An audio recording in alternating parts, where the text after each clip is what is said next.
What we're going to cover today in the talk today, we're going to look at strategy, wider agency support, recap on previous years, spring monitoring 2025, current sightings, nest numbers, structure of the track and trace in the field, how we work in the field, bait stations and the traps that we use and how we like to simplify things and keep things as simple as possible, improvements with technology. You've all heard about the robo trackers, we're going to be covering that today, and obviously the importance of working together going forward. So, strategy, it's still very much eradication. That's how we're thinking about this. Until we're told otherwise, we're very much determined and dedicated in eradicating this insect where possible. It's a government-led and funded response, and the funding comes via Defra. Lead gathering and triage is by UKCEH. Only confirmed sightings now are sent to the National Bee Unit, so that from the Asian Hornet Watch app, these are photographs that are sent via those reports. Track and trace is by the MBU and wider APHA. APHA, we're now a much bigger organisation, and we pool on that, draw on that extra manpower. Destruction is by the wildlife team, MBU and APHA, and the science is by Fera Science Limited. They do all the confirmation, identification, analysis of nests, DNA analysis and relatedness. Now, unfortunately today I'm not going to be able to give you all the genetics from this year. That simply just isn't available at this time. It takes a long time for that to come through, and they need the winter months to do that, and they still need to do a lot of these samples and things that they're still working on in the laboratory. Wider agency support. Well, now we are part of Animal Plant Health Agency. The Bee Unit consists of about 58 members of staff, and within APHA there's over 3,000 employees across the UK to draw upon. And all of the inspectors are part of the service delivery, and we have approximately 550 field inspectors to draw from. These are from the wildlife team, non-native species, plant health, seeds and animal health, and they all work on similar systems to what we do in the National Bee Unit, so a lot of their training can cross over into work that we do, and we are widening the base of people trained in doing track and trace. We're also part of the contingency planning division. They're the outbreak resourcing department, and these are the people that we refer to our tracker. We say we need 10 people working in Kent all the way through September. They'll resource these people and have these people ready to turn up and work for Kent in Kent. And we've our forward operating base now permanently positioned in Kent, down in Ashford, which is manned by the support staff there and with admin support there to help with the admin side of things. So I'm just going to look back a little bit previous years, briefly look at this because it's quite important. 2023, 72 nests, quite unprecedented for anything we had previously in that year. As you can see, obviously quite heavily involved in the southeast of England that had come over from possibly a huge blowover of hornets that year, we believe, with a lot of prevailing winds. Just want to highlight there the Bexley nest there. That was the last nest found in 2023, found about the mid-November of that year, and it was producing queens at that time, along with one or two other nests that were also found quite late in that year. So in spring surveillance in 2024, it was huge, big surveillance deployment by the Bee Unit. In total, 650 traps set in high-risk areas. 19 queens in total were caught during this period. 13 of those queens were from the MBU traps, and 9 of those queens came from that Beckley nest of the previous year in 2023. The remaining 6 queens reported by members of the public, and 1 came in from a Dover District Beekeepers trap at that time. So if we jump forward, because everybody expected in 2023 that was doom and gloom, we're all going to be inundated with hornets, and of course we had a very much different picture in 2024. Only 24 nests in total, still in around Dover, along the south coast down to Hastings. Incidentally, Hastings had slightly more nests in 2024 than they did in 2023. So why the reduction? Well, we had a very cold winter, and we had an extremely cold spring that year, a prolonged cold spring, as all as beekeepers can probably remember. Didn't do well for our bees, and that held the queens back and reduced the queen numbers, and obviously would have been a lot more higher failure rate, given that these queens do have a 95% failure rate at least. That's a good year for the hornets. Just want to highlight there the nest at Udimore and the nest at Coldred. This is obviously Udimore related to Beckley in 2023, so we didn't catch all the queens from that nest that it produced the year before. Coldred was a bit more of a surprise, and that nest there turned out to be related to a nest in Alcombe from 2023. So spring surveillance this year, we had 6 hotspot locations. These were always identified by nests that had previously produced queens the year before, and also areas where they were high risk. We have high risk anyway. So we had average of 5 to 6 APA inspectors in each day working down there, and a total of 43 APHA staff used. From 13 of those were from National Bee Unit. So we're drawing on that wider resource of other APHA staff in the agencies. Each trap was monitored every 2 to 3 days, 7 days per week, with a total of 5,500 traps checked and recorded. And so the results of the spring monitoring this year was that in total we had 5 queens caught in MBU traps. And we had, obviously, the 1 queen came from the Udimore nest from the previous year, 2024, and we had 1 queen from the Coldred nest, 2024. Incidentally, the Coldred queen that was found there was found some 16 kilometres away from that original nest location, just goes to show that in the spring, when these hornets come out of hibernation, having hibernated somewhere relatively close to the nest, conserving energy, they start to do a bit more of a dispersal flight away from there, looking to build nests and things. But more worryingly, of course, we also received 23 other sightings from members of the public and beekeepers, and these resulted in 4 nests of the embryo type, and we have a photograph there of one who's just starting to build one. That was in Kent. And 6 hornets were found in conservatories and 5 hornets found in people's homes. And this isn't unusual. Other areas with lots of hornets, they find this hornets are going into homes. These are the queens looking for somewhere safe, sheltered location to build that little embryo nest. And if a conservatory window is open, in the same way, if a broken window in an outside shed or building is there, they'll go in there, and they need somewhere safe and secure to build these embryo nests. So confirmed sightings, these are all the confirmed sightings we've had in the UK this year. As you can see, the vast majority are in the southeast of England, but not predominantly in the southeast of England. The first nest we had, the first hornet sample we had there was Oswestry, on the borders of the Welsh borders in January. Turned up in a tray of onions, not French onions, freshly imported from France. Not unsurprising. And the first one we had in Kent was found on the floor of a winery that had just recently taken the delivery of materials from Europe. Just goes to show how these hornets are turning up in the country, coming in by freight.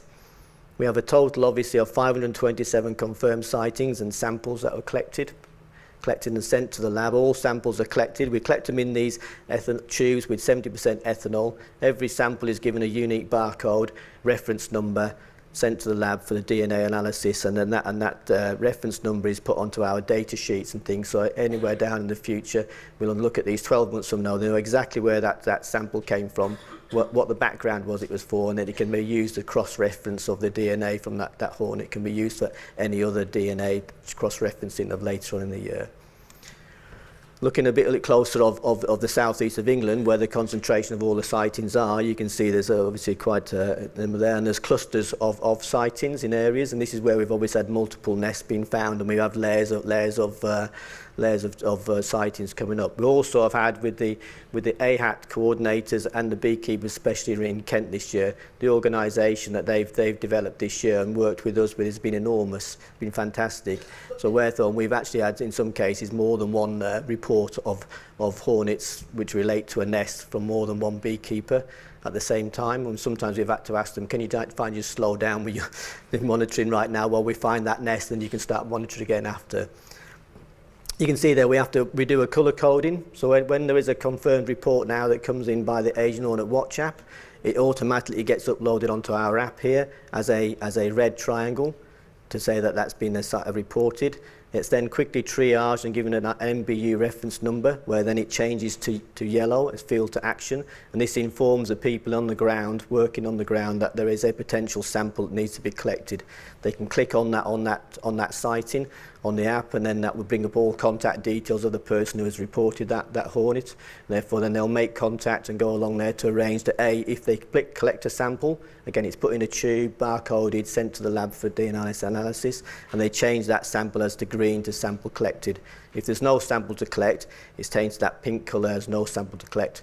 Either one of those two will result in surveillance in that area looking for other hornets. If other hornets are seen at that time while that is collected, or later found to be feeding off a bait station, that will trigger a track and trace event from that location there, and then where we go forward to catch the nest. So just a bit of public engagement here, obviously coming from the Asian Hornet Watch app. You can see here from the every month the reports that come through for the Asian Hornet Watch app, and you'll see that in August there, 5.9% of all reports came through were accepted as correct. That is, there was a photograph with that as a yellow-legged hornet, and they might think that's quite low, but when you look at May, for instance, it's only less than 1%. And there could be reasons for this, obviously. In May, there's a lot of other large insects flying around at that time, other queens and things that are very misguided, and people might misinterpret for yellow-legged hornets. But also the work that you all do, and all beekeepers do, and the other work that we've done as well, raising awareness with the public and things, is something we have to do year on year. By the time August comes around, the awareness of what a yellow-legged hornet looks like is probably greater, and therefore it's a higher percentage of accurate reports. Likewise, with the other graph there, it just goes to show there's peaks of over 4,000 reports come through to the app every time there's some big national television media event takes place. This is our live data hub that we have on our systems. Gives us our constant sort of live data, where we've got 527 sightings. Now, the sort of sharp-eyed ones amongst you right now will know that as of the news report that went out yesterday, we've actually got 155 nests confirmed. Just that I took that screenshot a couple of days ago. And who knows? We are still working. We are still down in Kent, monitoring and things, doing that. It may even go up by the end of today. They may even find another nest today. We just don't know. You can see there we've got an active fob, and obviously yellow-legged samples sent to Fera 462. Often we don't always get a confirmed a sample to collect when we have sightings. A photograph is usually sufficient, then it goes onto this live data sheet here. So the current nest situations, we're at 2025, and there we are, the correct nest total is 155. Again, vast majority of them all in the southeast of England, not predominantly. We've had them in the northeast, northwest this year. The Isle of Scilly, the one turned up there, and there's some lucky inspectors that were able to were flown in there by helicopter. Unfortunately, it wasn't me. It wasn't me, but to go down there and deal with that one there. But the vast majority are in the southeast, Kent, coming out into East Sussex, up into London, and a bit in Essex, and of course Southampton. Southampton always just throws up a few nests every year, every few years and things. And of course we're not alone in this anymore. Our neighbours in the Republic of Ireland have had 2 nests this year in County Cork. We've just recently had 1 nest in Northern Ireland that's been removed and killed. So we like to spread it around. The nest colouring, well, obviously there were all these nests on the app and things. We have a colour coding system there. We have red for a nest confirmed, that's just been found, not yet killed. We go to amber when its nest has been killed but it's not been removed from the environment. We like to leave these nests in the environment when possible for a few days or longer, but to make sure we get a maximum kill of the hornets.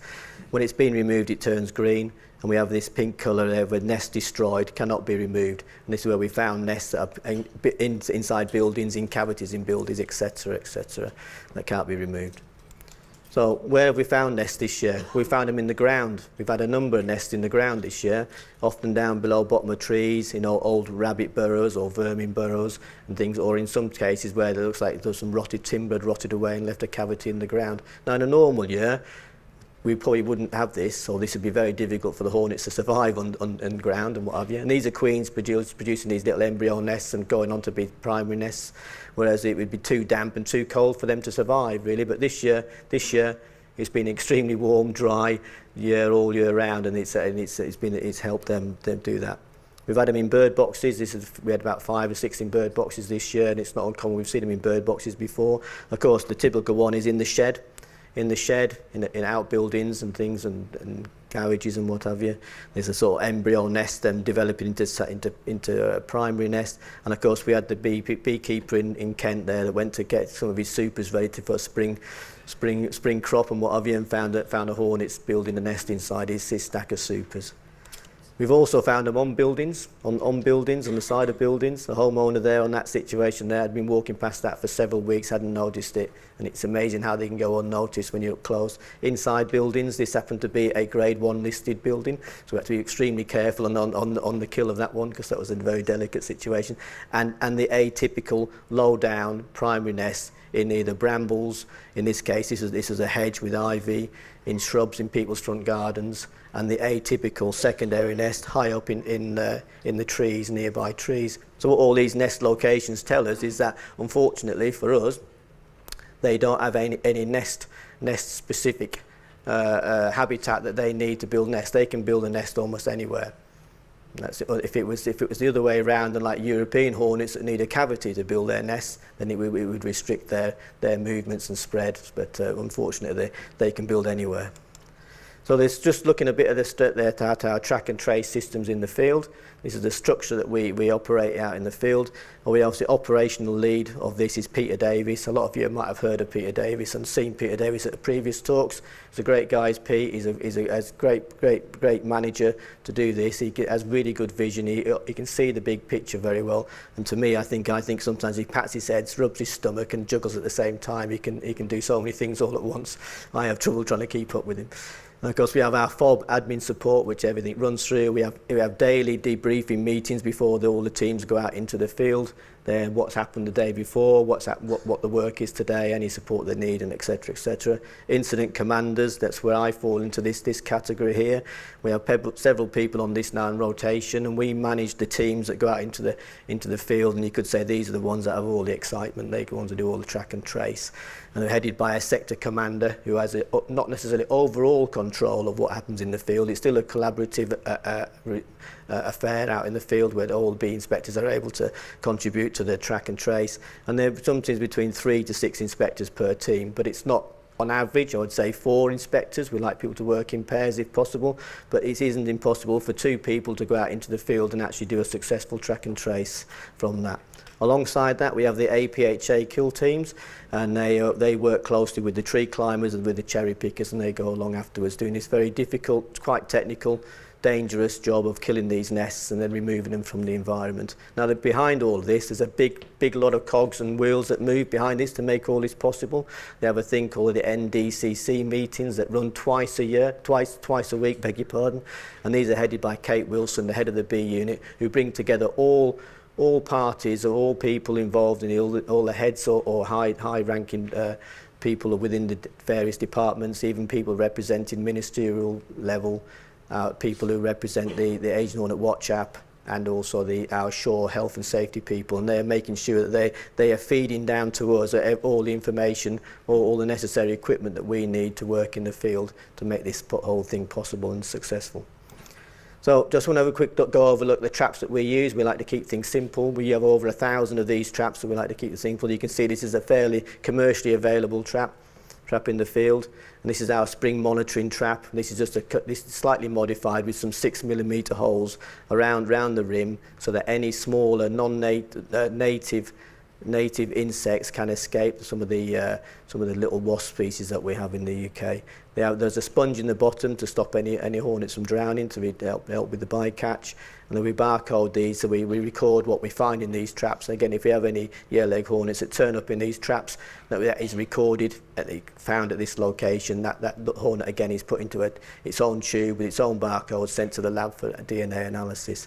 And we complete bycatch forms for these traps. So any bycatch that we release and whatever, we record that as we go. Open bait stations are very straightforward. Again, we just basically have the lid off the cup with sponge, stones, twigs, dry landing inside. It's important the hornets, when they come to feed, they don't get sticky, because when they get sticky and they leave, they go straight into the nearest tree and they sit in there, clean themselves off for 5 to 10 minutes, and you lose track of them. It's very difficult to track them back to the nest. Sometimes we use this with a mist of spray of the bait. If we're getting difficult to getting the hornets turn up, we'll do a spray of the trap around the area, and it puts a big aroma into the air, and it can draw the hornets in very quickly. They can be vulnerable to the rain. If it is going to rain, we just simply put the black canopy over the top and wait for the rain to stop raining, and move on to and then we take it off again. We have what we call a containment trap. This is basically the open vacant feed station, but we put the lid on. This is a situation if we have to go off somewhere else and monitor elsewhere, or we'll not be able to stand and watch that bait station for several hours at a time. We might come back tomorrow. We'll stick the lid on. If any hornet goes in, it's contained within the trap. It's just not going to drown because it's got a safe landing place to live on. We've given it some food to keep it happy. So when we go back and we monitor it, and if there's a hornet in there, we'll release it, let the hornet fly, and then hopefully it'll come back and start feeding from that bait station there. Because we like the open bait stations as well. These are simple, just takeaway trays that we can all buy from the supermarkets. These have a number of advantages over the cup bait station, in the sense that they are open, wider space. There's more landing area for the hornets, especially if they're also up against the European hornets. So they can most accommodate them both themselves on those bait stations without too much fighting. We like to have obviously sticks and things in the bottom. It's important that there's dry landing areas for the hornets to land on and get access to the bait, because obviously then they don't get sticky feet and fly off. And it's easier to catch the hornets off these with our nets if we need to mark them. And there's a couple of marked hornets there on that one there. So, and of course the kill trap, we don't often use this very often. It's obviously, because we only ever use this really when we killed a nest and we're mopping up the dispersed hornets from these nests and things, and we need to put out briefly there to catch those hornets. Again, these are barcoded, so we record all the catch that we catch in these traps, especially yellow hornets, again sent to the lab for analysis. And if we get 5 clear days of no hornets caught in these traps, then we close these down and remove them from the environment, because obviously they'll just continue to catch other insects that we don't really, non-targeted insects. And you can see down there, as I'm going through these slides there, we have symbol ID, different colours for these traps. When we're looking at our app, and we could have several of these different traps and bait stations set out in the environment at any one time on our app, so we have different symbols, colours for them to identify what's what in the field of people watching further afield. So track and trace, I've put a little old school there because obviously I'm just going to talk a little bit about pre the tracker, electronic tracker that we're going to come on to in a minute, just to cover that really. So what we're doing with track and trace is basically we exploit the hornet's Achilles heel, and we're glad to say they do have them in this sense, in the sense that they are regular feeders. Once they establish a feeding station, be that a hawk in a beehive or one of our bait stations we put out, they keep coming back. Often it's the same hornet that'll keep coming back. Thankfully, they don't recruit other hornets. And in fact, if anything, they're slightly defensive and protective of their little feeding station, but they'll keep coming back. And they fly in extremely straight lines. Once they've established that and they know where they're going, they'll fly in as straight as line as possible. It's almost like an arrow in the sky when you're watching them, really. And if you get a chance to watch one open fields, across open fields, especially if there's a grey background, you can see them for several hundred metres before you lose sight of them. You try and do that to a European hornet, they fly, the company's waving all over the place, and it's very difficult to keep your eyes peeled to them. So what we do is obviously we establish a bait station, and this you can see I've marked this one's Holmbury St Mary, which is only just down the road, 20 miles away from here, getting very close to here. We had hornets, they were feeding on the snowberries at this particular location, and we found that this year we had quite a lot of reports actually of hornets feeding on snowberries, and they seem to fly quite some distance to find these snowberries. And we trained the hornets there from the snowberries onto one of our bait stations there at Holmbury St Mary's, and it flew off once it established and became very established on that bait station. She would fly in as straight line as possible. We could watch her and fly her down there. And of course we were able then to catch her once she's done half a dozen sort of return flights. We know she's really settled on that bait station. She's going to keep returning. She's addicted to it now by chance. It's almost like the trap it that we use is like a bit like a class A drug for the hornets. Once they become established, they're really stuck on it. So we catch her, we can mark her then in the same way that we mark our queens in the colonies with a marker pen on the thorax. We know exactly it's the same hornet that returns to that bait station. Then we start to time her. We start to time her, and when we get an average times coming back from her, then we know roughly how far away the nest is. On average, it's 1 minute. 1 minute return time is 100 metres away. So if we get an average of return times of 5 minutes, we know roughly on that straight line that she's flying back to the nest, 500 metres away we're going to find the nest, or we're going to be close to the nest. Now what we do is, rather than obviously cat holds and you go straight down to where the nest is, not always, so we have to move down the line, and we set new bait stations, attract new hornets to come to that bait station, and once we've got a new hornets feeding on a new bait station, we might go back and remove the previous bait station from behind us, so they would concentrating the hornets just onto the bait that we want them to. Because sometimes in these situations we're only working 1 or 2 hornets to find back to the nest. Sometimes we're working with a dozen hornets, but other times it's just 1 or 2 hornets, so we want to keep them feeding on the bait stations we have. So we once closer to the nest, we might move beyond the nest and set a bait station beyond where we believe the nest to be to get triangulation, hornets flying back into that nest location. And when we get even closer to the nest, then we'll set what we call, we'll let the hornets show us where the location of the nest is. We don't go looking for the nest necessarily. We use binoculars, scan the top of the trees and things with binoculars, looking for hornets, and you will eventually find one tree or something. You'll have little darts of hornets flying in and out of that tree, and then that's where the nest will be. And then you can get close and then possibly spot the nest. The hornets will show you where the nest is, and they will give up the secrets eventually. And on this particular track and trace event here, they're the trajectory lines that we put on our apps to show the direction the hornets are flying in. They don't always necessarily do a straight line. They might go around an obstacle in this way. This is in the Surrey Hills, obviously, so they're flying up and down a few of the valleys, and eventually they found their way back to the nest. And that was 1.6 kilometres.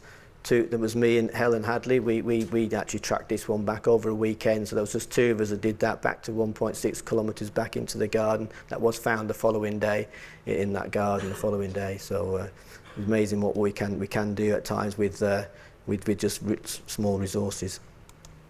So the new technology, this is one that everyone's all talking about, and the Robo Nature, developed in the Netherlands. It's a complete kit in the box.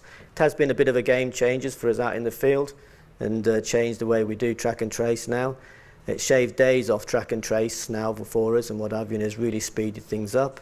We've helped now to track 49 nests, and that sounds like, well, we've had 155. We only started using these kits halfway through the season, so we'd already found an awful lot of nests already. And sometimes we do just find the nests very quickly in the old school way, as we say, without using this kit. But we have 4 of these now out in the field now with inspectors using them at all times. And then so the inspectors are becoming extremely skilled in using them. We are finding ways of developing with them and getting quicker with them and faster with them as we go. It's not the complete silver bullet as it sounds. It does have its limitations to some extent. We found the trackers hard to recover. What happens is we're putting it on the hornets. They're flying back to the nest. They're staying in the nest. They're not coming back. They're not coming back to the bait station how we'd like them to. They're staying in the nest, and we assume that the other hornets in the nest are seeing it as an alien thing that's come back on the hornet, and they're chewing it, and then eventually after about an hour the signal gets lost, because I think they chew through the antennae, but it's still enough for us to find the nest. And it's so in that respect, for us to use them, it's ideally, it's good to know the approximate nest location where the hornets are going. So we still have to do a little bit of that preliminary timings and direction. We need to also know where, do we need access to get to where we think the nest is? So is it behind locked gates before we release a hornet?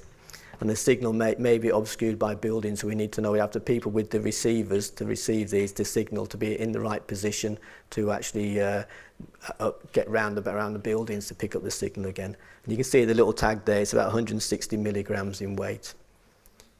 So what does it consist of then? Well, it consists of a charging station for 3 trackers at the top there. With it as its own little power pack that can be pre-charged, so it can be topped up and charged out in the field. Once charged, these trackers last quite a long time. The battery stays good for a few days. Tweezers to handle the trackers, they recommend that, although they are quite robust. We can actually handle them with your fingers as long as you're careful. Scales to weigh the hornets. It's important that we have hornets of a certain weight to carry them. Like I say, 160 milligram is the little tag, so the hornet has to be quite strong. White-handled hornet holder, which is similar to a one-handled queen catcher, in which we put the hornets in there, and this tube guides the hornet into the clamp, and that's that sort of clear plastic T piece on the tray there, which obviously goes over the hornet catcher, with the hornet then released into that. And the clamp to hold the hornet by the thorax, a pen to attach the tracker to the hornet, and 5 trackers that come with the kit. And the single receiver and 3 signal receiver guns there at the bottom there that give you the signal strength, not only as in a series of flashing lights. Obviously the full lights is a very strong signal. It also has an audible tone that tells you how close you are to the hornets and what have you. And a tent that's not shown there that you can, once you've got the hornet tagged, you can put her in there to check to see that is she unharmed by the process? Is she able to fly in the tent? Does she look happy and before we release her? So what do we need for it to work then? Well, we need a regular feeding hornet, ideally one that's coming back to that bait station, that's feeding, that's giving you that direction, timings already. We need a correct weight range of the hornet, and they say about 300 to 320 milligrams of the hornet per weight. But we have put the trackers onto some hornets of 200 milligrams, and they've flown back to the nest no problem. We put trackers on hornets of 300 milligrams, and they fly a few feet and dive into the grass and can't cope with it. Some hornets clearly work harder than others. We need to carefully transfer the positioning onto the clamp. Now this is where the top left photograph there. That is that one-handed hornet catcher where you put the hornet into there. That plastic tube thing you can see there on the right hand side goes over the edge. The hornet is released into there, and the light is blocked from there. And she wants to run up the clear plastic tube in the middle, looking for the light. There's a plunger on the end of that. We then quickly position the pen that catches the hornet. It's a spring-loaded pen that when you release the clamp, the fronts open up. So then the hornet now backs up down the tube, obviously pushed along a little bit sometimes with the plunger. So the abdomen now starts to be exposed out at the end of the tube, and you carefully lower the hornet into the end of the pen by the abdomen, making sure you don't catch the legs or the wings. This is the most trickiest, difficult part of the whole process. And then once you've got the hornet in there, you just slowly clamp her down onto her abdomen. She's held firmly on the pen. And then there's the second pen that's holding the little electronic tag, and you can see there that little electronic tag there is like a coat hanger type of thing on the end of it, which is actually a little spring clip.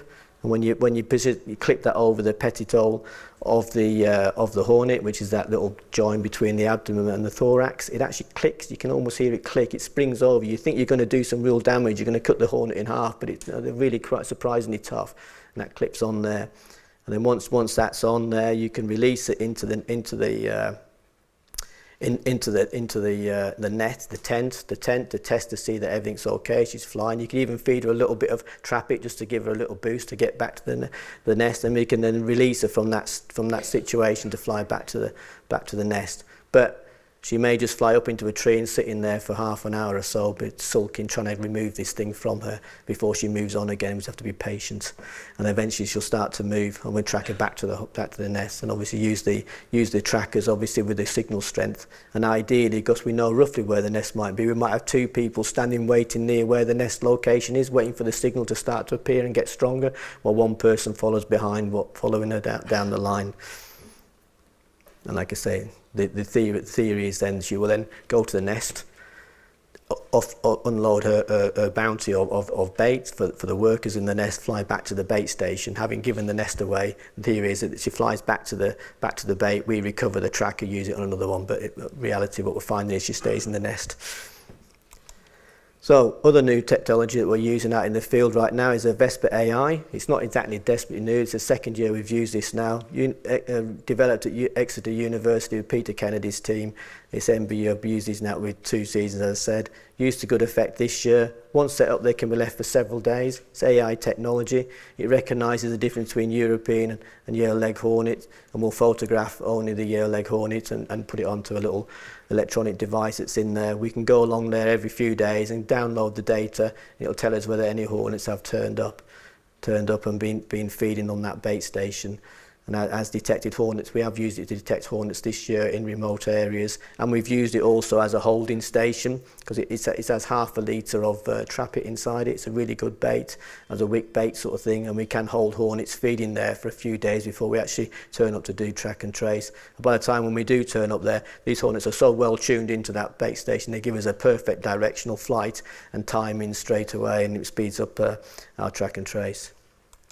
So the importance of us all working together, can't talk about this enough really, and the work that's been done this year, especially in Kent with the AET coordinators this year, how they've all pulled together and worked with us in the National Bee Unit and got all their members working together and doing bait stations and traps, monitoring before and monitoring after nests have been removed, has been enormous this year for us in the South East. It really has, and that is also continuing down into Sussex and things beyond and things. It's been fantastic.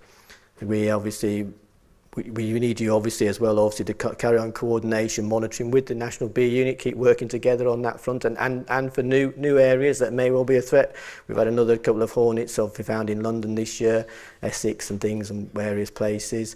We need to continue to help raising public awareness. We have to continue to keep doing that because people do forget and they need to be reminded year on year. And a wider monitoring during and after responses needs to take place. So I'll take away a few key points today. Obviously, we're still in the eradication phase and contingency response. No one has ever talked about yet as we're going to stop doing this at this stage, as far as I'm aware. No one's indicated that. We're still in that. And as you can see, we are actually deepening our resources into putting into this, and we're going to keep fighting for this as long as we can. We've had 155 nests found and destroyed across the country this year. And it's that's gone up, but we've got to remember what happened in 23, what happened in 24. It went down. Things could go down again. It could easily go down this next year. We need to continue to raise awareness and recognition. Participate in your local Asian Hornet teams. It's very, very important that we do that. Do monitoring as a request by your local AAT, a coordinator, or MBU. Report sightings with photographs to the Asian Hornet Watch app. Very important. That's the only way they come through to us now. They need to have photographs to back that up. And just a few little thanks before we wrap up from the National Bee Unit. Obviously, I'd like to thank the Federation of Middlesex Beekeepers for sponsoring this talk today. It's really good. And the NHS for allowing us to invite and present this update to you today as well. All the AATs and beekeepers in the South East Kent and East Sussex whose help this year has been huge, as I've previously mentioned. And a special thanks to Jackie Thomas for all her hard work over these past 3 years where we've worked together and made really good strides going forward. And I think really with the Kent beekeepers, going back the last 3 years have been enormous on the effort that they put into this and been responsible for finding many, many nests. And every member of the MBU and APHA who have taken part year on year. We all in this fight together, and we all of us in the National Bee Unit are dedicated to this fight against this yellow-legged hornet, and we all carry out all our work. And it's an amazing thing to see the work that the inspectors do in the field. Really, the spirit they work in and the way they all pull together is fantastic. And finally, all of you lot in here, this room today and beyond who do all this work, and I know you do a huge amount of raising awareness and things. Often goes unnoticed, perhaps unrecognised, but it is fantastic, and we really do appreciate all the work that you do. The main hypothesis is that the hornets are blown over from France, right? Primarily via Dover, most likely. Now, the main wind direction in England is west, and so maybe it's not a big surprise that they migrate with the wind and cluster in the very southeast of England. So can you confirm this with your DNA analysis? So are the daughters more east of the mothers? No, not really. I mean, we can't confirm that it's definitely blow over. It's one of their routes into the UK for sure. They have been known to do that, and we assume that's what happens. The vast majority are probably coming on freight and things, coming on the ferries and things into the UK. But if we get the DNA, whether we can say that they're coming in from presumably from France or wherever, that's probably too difficult, really. The DNA that we're collecting here is whether any relatedness between hornets found here and previous nests found here. Have you considered putting baits on the ferries? There is talk of doing that, but that's really, really difficult. We need somebody obviously to manage that and things, and it's just probably beyond who would do that. There's so many ferries when you're down there. There's so many ferries. It's a really difficult thing for us to even contemplate. You'd have to have inspectors down there and some people monitoring them all the times and things. They have got surveillance at some of the ports and what have you already, but not on the ferries now. You showed a structure chart earlier in your talk of the teams you've got in the field. Yeah. Is that based on some sort of risk assessment of what you need, or is it based on that's just what we've got available, so that's what we'll do? No, obviously I just showed there a rough sort of diagram how the structure of it works in the field. We have had up to sort of 5 or 6 teams working in the field at any one time. We expand it and contract it to what the need that's required at any one time. Clearly it's highly improbable that you've been able to detect and destroy all nests. Have you attempted an evaluation of how many nests possibly exist which have not been found? No, I don't even think that's really possible. I mean, obviously, how we've known how many undetected or unreported nests are out there. We have to assume there are some because we've obviously had, we won't catch them all, that's for sure. But obviously what we're looking for now is this year would be the DNA results when they finally do come through, whether how much relatedness we have with the nests that have been found this year, which would indicate if they're not related to anything previous years, that would indicate that we have got some unreported nests out there, that's for sure. What is the level of colony loss in the last year or two here because of the hornets? None as far as I'm aware of. Okay. And we have had reports obviously in Kent and whatever, in Kent and South East. Hornets are definitely hawking beehives, we get reports of that. But we haven't had the levels of numbers yet that it's caused any major problems to the beekeepers. Just the pesticides that you use to kill off the hornet nests, how long does that remain active in the environment, and is that a risk to other insects or birds, what have you? Have you assessed that? Or? Well, we don't leave it in the environment. The nests are killed and the nests are always removed after a few days, so that it's not left in the environment. So, and I'm afraid I don't know that technical question, I'm afraid. I don't think it's very long at all, really. And we have regulations about using it over water courses. We're not allowed to use it if it's over water courses and things, so we have to use other systems for that. Based on what you know so far, how many hotspots are you going to have to monitor or do queen spring trapping next year? And what density, how far apart do you put traps when you do queen spring trapping? Yeah, well, the science that will determine that going forward next year, and that will be more policy will decide that decision how we go with spring monitoring next year, and the science that we've had from this year and what have you. So there's no decisions being made on that yet. No, we need to have all the science in there. We are a science-led organisation, so we need that to come in to do that. Yeah, and for the past week we've gone up to 4 or 5 kilometres out from an area of high risk area where we've done spring monitoring with one trap per kilometre square. But more traps used in areas that we're of higher risk, and especially if we've got a hornet in a trap, we found one, we put more traps out there. Yeah, Lucy, also obviously, we're at the mercy that we're only monitoring where we live, but it's when you've got tracts of countryside, you can't. That's where the dangers are going to lie. But you can only do the best you can. Thank you. This is not really a question, it's just a comment. I noticed a very large number of sightings reported by the public that were not Asian hornets. And I just wondered if one way we could help you, which is what we actually do at home, and that is we have one of the excellent NBU posters on our front door, which causes a lot of comment locally. And we also have one in the car, and people stop and talk to you in car parks. So I just wondered if this was a simple way that perhaps we could all help spread the word and get a few more accurate identifications for you to save your time and work. Yeah, that's fantastic. Yeah, I mean, obviously constantly raising awareness to educate the wider public, because obviously, the most important thing of all this is that they are recognised out in the field and they are reported. It's the most important thing of everything, really. So yeah, for sure. And if anybody wants to come down to our stand downstairs and what have you, we've got lots of information down there that people can take away, leaflets, identification sheets that they want to take away. Yeah, and put one in your car by all means when you go to the supermarket, or put it on the notice board in the supermarket when you go in. They've all got notice boards and everything. That'd be great. At the ports, is there advertising, that's not the right word, but are there posters and whatever up there informing people coming in from the continent, perhaps to check their cars, border control, those types of people, to make the general public even more aware, particularly when they are coming in from the continent? Yeah, it's a good question, that is. Yeah, I don't know if there's any particular posters up that you've just specified there, but I do believe they do have posters up of making awareness what the hornets look like and things. Yeah. Actually working with Customs and Excise specifically, who are looking at lots of vehicles coming through, and perhaps even sort of spraying some of the vehicles coming through, because it's very possible they're coming in on the underside of lorries and whatever else, and actually having the first line of defence actually at the border, really.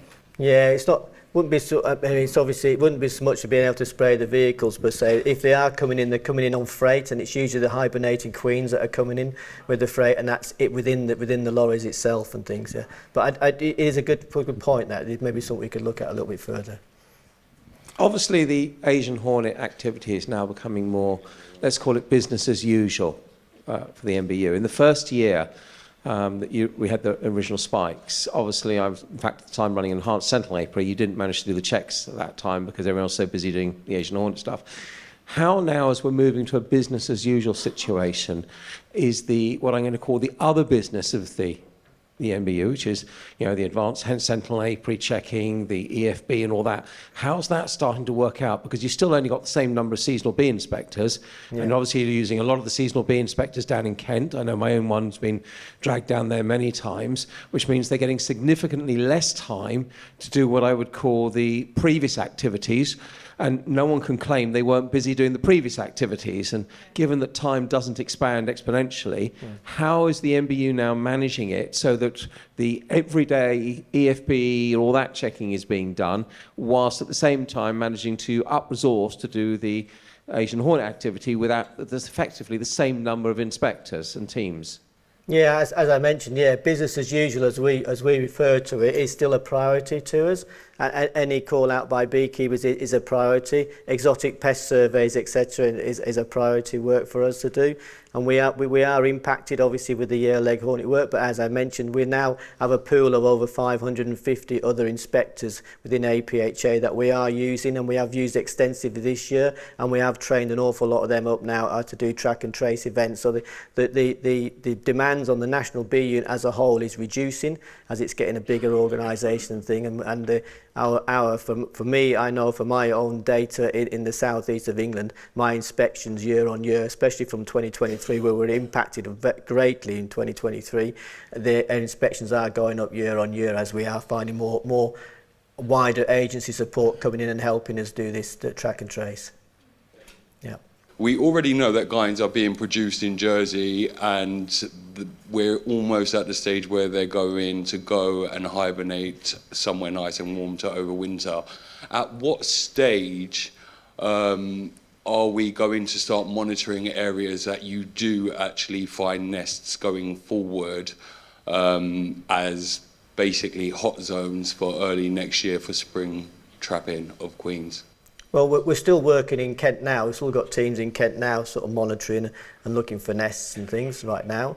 Obviously, there's no reports as such from the lab yet as talked about guides and drones, but that's probably because they're still working on nests that we found recently. We have to assume that from previous years that right now we probably have got guides out on the wing right now, flying and what have you, from nests that have just been found. But looking forward, as what we do spring monitoring next year will be all based on the science that comes from the monitoring that will take place now over the winter and released in the new year sort of thing, before we can make any decisions on how we do next year as far as spring monitoring goes. Okay, but I mean, from my point of view or my way of thinking, any nests that are discovered and poisoned from this point forward would be a potential hot zone for early next spring. We'd have to assume. Yeah, we'd have to assume on past experiences that any nests found now, they will have produced guides and drones. That's for sure. Unless, of course, they turn out to be triploid, in which case they're infertile. Thank you. Yeah. So when we're talking about Asian hornets coming in, we're talking about the queens that have been produced this year, and they're coming in through the ports, might be on lorries, or being blown over. And the other thing is, though, would our bee suits protect us from the Asian hornet? You mean your regular bee suit, really? Yeah. Will it be sting proof? You mean from an attack from an Asian hornet? Potentially, probably not. No, their sting is about sort of like 7 millimeters long, isn't it? Really? So considered to be not. But you're only really going to get. I can only assume you're going to get attacked if you were going to be disturbing a nest at some stage. And I wouldn't recommend you go poking around near nests and what have you. The worry is, of course, that there are nests in brambles, low down, these low down primary nests in brambles, and the worry is going forward that someone doing some strimming or some gardening or something might disturb one of these going forward. The queens are obviously across Europe now, the queens are coming out, they hibernate. They hibernate. They're known to hibernate relatively close to the nest sites, the nests and things, but because they don't want to travel too far, they want to conserve energy. So then in the spring they emerge and they fly around. So they will be getting into freight. Some queens will be hibernating in freight right now, finding somewhere to tuck themselves in to hibernate. That ends up on a lorry, gets shipped across to the UK or anywhere else. Then they may emerge in the spring. And in the spring, the queens are looking around somewhere for that shelter to build that embryotic nest. Lorries with their side doors open, getting loaded up, and whatever, a queen will go in there thinking this is a nice place to build a small nest. The doors get closed, and several hours later they get opened, and they're in the middle of Kent. We have quite an active monitoring group, and we've had a lot of discussions with our AHAC coordinator recently about how long we should continue monitoring. Yes, the temperature is beginning to drop, but the European hornets are still feeding on the monitoring stations. So a little bit of help as to, I mean, do we keep going to the end of November, end of December? What would be your guidance as to how long we need to keep the stations out? Yeah, well, you can see from the talk, we have found nests before today into November. They will keep going into November, and they are out there. If they are out there, and if you can keep feeding, now that the ivy is completely gone over and there's very little forage out for them, they are very hungry and looking for bait and things. So yeah, if you could, in areas of risk, like say you've had a couple of nests now in the Surrey area, if you can manage to continue to do a bit of monitoring going forward into November, that would be fantastic.